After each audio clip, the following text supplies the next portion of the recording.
It's always a pleasure to be able to sit with the leader of government business, the Premier of the Virgin Islands, to speak about the various ways he continues to work for the advancement of the territory. Today, we're able to talk to the Premier about constitutional reform and the upcoming negotiations in the United Kingdom. As we begin this journey, we remain committed to making sure that you are always informed every step of the way. Premier, thank you for being here.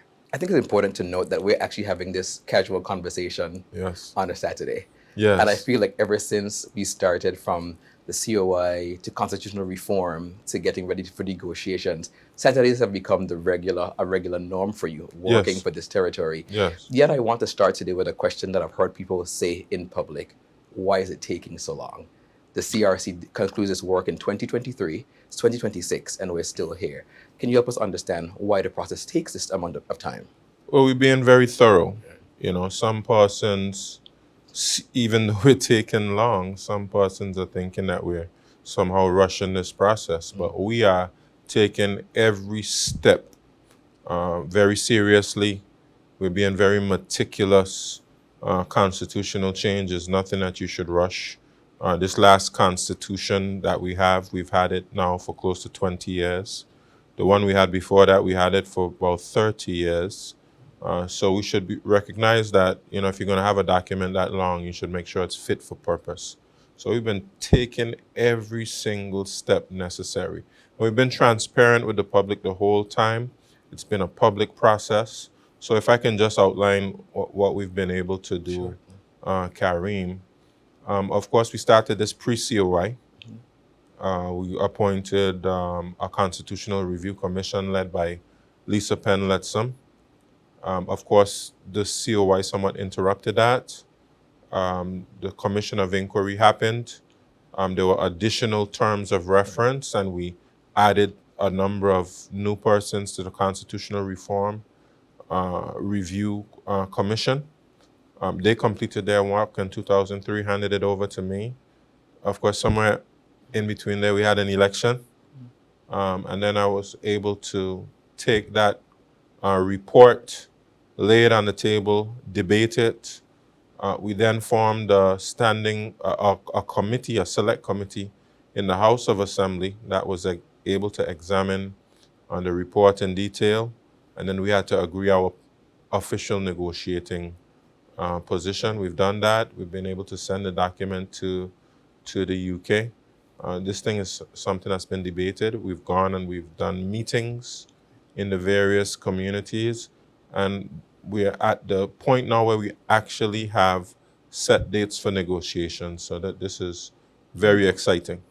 To the point that we're rushing the process, we're actually pausing. The reason we're here is for a communication plan. Yes. And one of the questions I've had asked is why spend money on a communications plan? Why invest in telling the public more when you can just get to work? So why is this communication strategy and making sure that we share as much as we can important to you? Yeah, this process is being done on behalf of people. So every step of the way, we've tried our best to engage persons. The Constitutional Review Commission had over 45 public meetings, very public process, very transparent. Of course, this was debated in the House of Assembly, another public institution where persons had the opportunity to participate in the process. We published our negotiating position so persons could understand it. And we're taking the additional step now of ensuring that we don't just publish our negotiating position, we actually have a communication plan to ensure that everyone in the society has information about the rationale for certain decisions, what informs certain decisions, so persons can be fully a part of the process. So I think it's good value for money to ensure that the public is educated, because this Constitution, when it's finished, is going to represent all of us. You would remember in my younger days, your younger days as well, on ZBBI, I think Merritt Herbert used to end his shows by saying, hope for the best, get ready for the worst, and accept what God sends. Yes. That's the backdrop for my next question. What happens if the UK says no to our amendments? Well, I mean, I'm very encouraged based on the engagement I've had with the UK thus far, because we've had discussions about it with the current minister. So I believe we have a good shot at getting a number of things we've asked for. The challenge will be with some of the more contentious issues, but I believe that we have done everything within our power to ensure that we get a favorable result. You know, we've gone through the COI process, we've gone through governance reform, we've been engaged with the Special Committee on Decolonization, the C24, and we believe that the strength of our position is based on the UN General Assembly resolutions which have been passed. It's based on the UN Charter. We had a declaration between the overseas territories and United Kingdom government, which speaks to, you know, further autonomy, speaks to devolution. So we believe we've done everything within our power to secure a favorable result. And all we need is for our prayer warriors to pray, just as, of course, Merit Horvath point was at the end of the shows, so that we hope for the best or pray for the best, and then we'll accept whatever God sends. Now, what you said the word contention in your response, and there's a point of contention that seems to continue to surface, whether this is actually a step towards independence. What do you say about that? Well, our belief is we have a process that we are undergoing, and that process is called decolonization. Now, decolonization doesn't have to lead to independence. It could lead to full integration into the United Kingdom or another independent state. It could be a free association with another independent state, or it could be independence. So the choice is ultimately for the people in terms of what we want.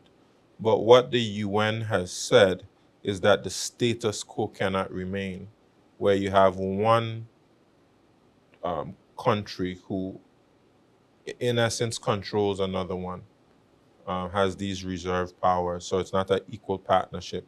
It's not on an equal footing. The UN has said that that's something that should not continue. And so we see this as a process of decolonization. And it's ultimately up to the people what form decolonization takes. There's something in this for all of us. How will Virgin Islanders benefit from these negotiations and the next step forward? Our constitutions have been markers of progress. Of course, we would have had a constitution that would have provided us with our own legislature in 1950. We would have had a constitution that gave us constituencies as opposed to an at-large system. So persons had their own district representative to attend to their needs. We've had constitutions that were able to give us ministerial government. And when we got ministerial government, Lavity Stout, as the first Minister of Education, gave us comprehensive education, which was a very clear outcome Right. of progress. And we can point to so many other things which have resulted in constitutional change. We can point to having our own Minister of Finance. The 1976 Constitution would have given us that, and how that eventually led to a financial services industry. And we can point to our present Constitution, which gave us a Bill of Rights, which protects every citizen. I mean, you know, I shudder to think that persons didn't actually have enshrined in any legal document in the Virgin Islands things that defended their rights from, Right. let's say, for instance, the police just going into your home Sorry. and just without a warrant and violating persons' privacy and things like that. Those things are enshrined in a document in called our Constitution that protects fundamental rights of the individual. Very clear signs of progress.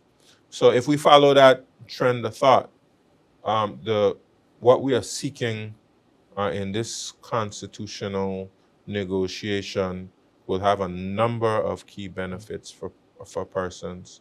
Of course, we're asking for more democratic accountability, giving persons the ability to hold their leaders accountable for things like the performance of the public service, things like internal security. We're asking for the ability to have another minister to be able to share the workload and to get more work done on behalf of the people. And there's so many other things that we're asking for. We're asking for Crown lands to be referred to as Virgin Islands lands, and to further emphasize the fact that these lands belong to the people of the Virgin Islands. So it's so many things that we're asking for that will result in benefits for people. I think persons should be engaged and excited. On the other side of that coin, I want to directly talk about the non-Virgin Islanders or the residents among us. How will these changes affect them? Well, of course, the residents among us have the opportunity to become residents and to become belongers and to become citizens of the Virgin Islands. That's also partially governed by our Constitution, in particular as it pertains to belonger status. Um, and as it pertains to residents, of course, residents want to live in a safe society. Residents want to have their rights protected, or the Bill of Rights, not just for belongers and citizens, it belongs to everyone. So there are a number of things in the Constitution which don't just apply to belongers and citizens, it applies to all the people. And that's something that we've been focused on. And also, I should say as well, the United Kingdom is focused on that as well. This is not a comment to you and your administration, but across the world, there are people who have growing concerns about government and what governments do, what you negotiate about, whose interest it falls in. So can we then trust that the government will negotiate in the interest of the people of the Virgin Islands? Well, ultimately, you have to trust yourselves because we've come up with a democratic process for persons to choose their leaders. And you don't choose your leaders to be able to not be able to lead. You choose them because you evaluate their character, you evaluate their track record, you evaluate their education, you evaluate their community engagement, and then you go ahead and you give them the keys and you say to them, well, do the best job possible on behalf of us. We just ask that you keep us informed, keep us updated. And there'll always be areas of contention in a society where some persons believe one thing, some persons believe another thing. That's why a leader has to be able to weigh the various points of view. They have to look to themselves in terms of their own belief system, their own conscience, and have to make the decision that they believe is truly best for the people. And then there's a system for persons, if they don't believe their leaders are doing a good job, to have those persons removed. And that's even partially what is being discussed with this constitution. Systems of accountability so the people can hold their leaders more accountable. That's some of what we're asking for in the constitution. Now, the opposition agreed to this, but do you really believe that they support this? I do. I think we've assembled one of the strongest negotiating teams that we've ever had. You have, let's take Honorable Skelton, who's currently a member of the opposition, but was a part of the previous negotiating team where he was the deputy premier.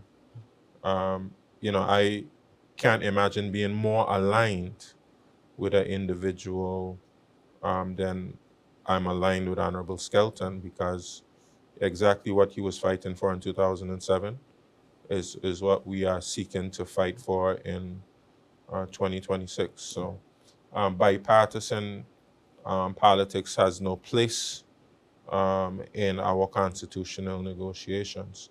So I'm extremely pleased that we have complete unity between both sides of the aisle. We have the leader of the opposition.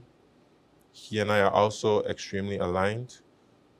We're fighting for the same things. We believe in the same things.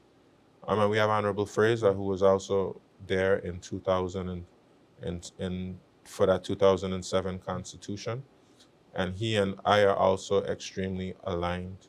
So I believe we are walking into this negotiation as unified as possible. We're now at July 2026, and everybody knows what 2027 means for the Virgin Islands. Yes. We're going into an election year. What happens if negotiations are not finished before our next election? Well, I'm grateful that the United Kingdom has committed to getting everything complete by early next year.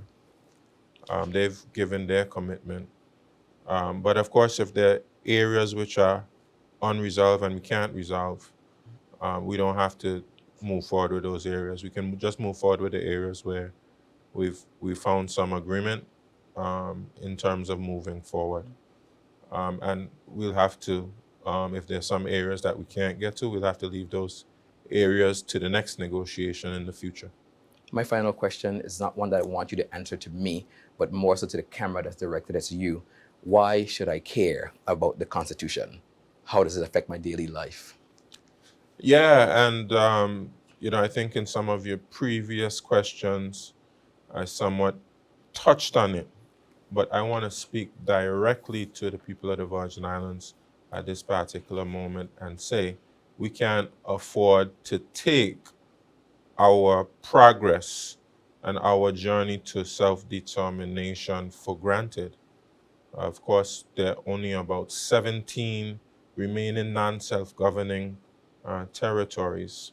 And what stands between us and really our destiny is the engagement of the people. We have Adeja Hajj, who's doing us proud. She's one of the fastest women in history. Kyron McMaster. We have all of those young persons who've gone away to school and they've topped their classes.